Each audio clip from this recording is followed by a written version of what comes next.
Let's head down south now to our next question, which is coming out of South Carolina.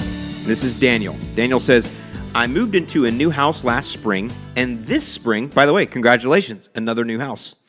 I moved into a new house last spring, and this spring I'm turning my attention to the neglected lawn, tall fescue mostly. Given that I have some areas of which seems to be very compacted clay soil, I plan to do both spring and fall aerations to try to loosen the soil as best I can to prepare for fall overseeding. I know typically cool season grasses are aerated in the fall, so should I be doing the spring aeration at all? I know aerating may interfere with the pre-emergent that I've already put down, but to be honest, I was too late with the pre-emergent, so I'm not sure it's going to do me much good anyway. What else should I be concerned with? So the first thing I want to talk about here, and this one comes up quite often, so Dan, you're not the only one to think this is, guys, but clay soil is not bad soil.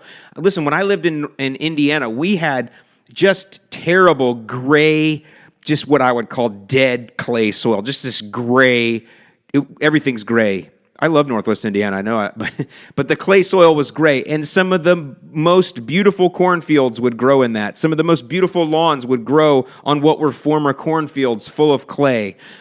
So clay soil is not bad.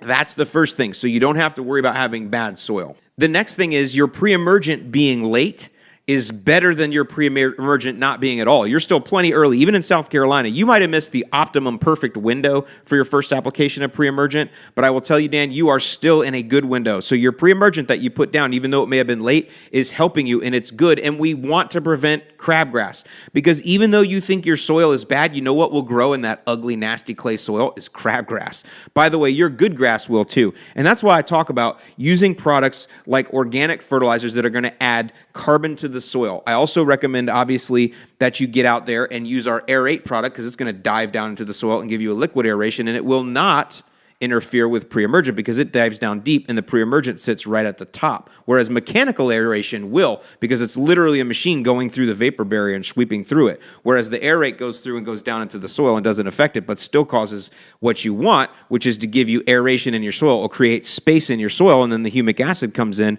and bumps it all out. So I definitely recommend that you amend your soil that way with organic fertilizers and with other products like that, humic acid and things, and take that soil to another level. By the way, your grass roots are growing in that soil right now. So the more that you can do to strengthen the soil, the more grass roots you get, then that means the more organic material will be in there naturally, and that's going to also improve your soil. So just think about that. Grass grows on the side of the highways. I've seen grass growing up through cracks in highways. Grass can grow pretty much everywhere, and those highways are way harder and way more concrete than your clay soil is. Unless you're Connor Ward, he definitely has clay soil, according to everybody on the internet. So I know I kind of sometimes go off on these little rants like that, but I just want you to understand that you've got good soil there. You got to love that soil. There's good microbes already in that soil, and you need to feed those microbes, get those bad boys kicked up, get that lawn healthy, get that synergy going in that soil, and you will be all good. So no aeration, none of that stuff. Just stick to the process. Let your grass run. Start trying to do the every 3-day mowing. I really recommend you do that.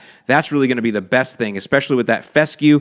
You're going to want it because it's not going to spread by rhizome, but it'll get fat. The more you mow that fescue, the fatter it will get, and the thicker and the denser it will get. And that's what you want to do. That's what you want to try to encourage there.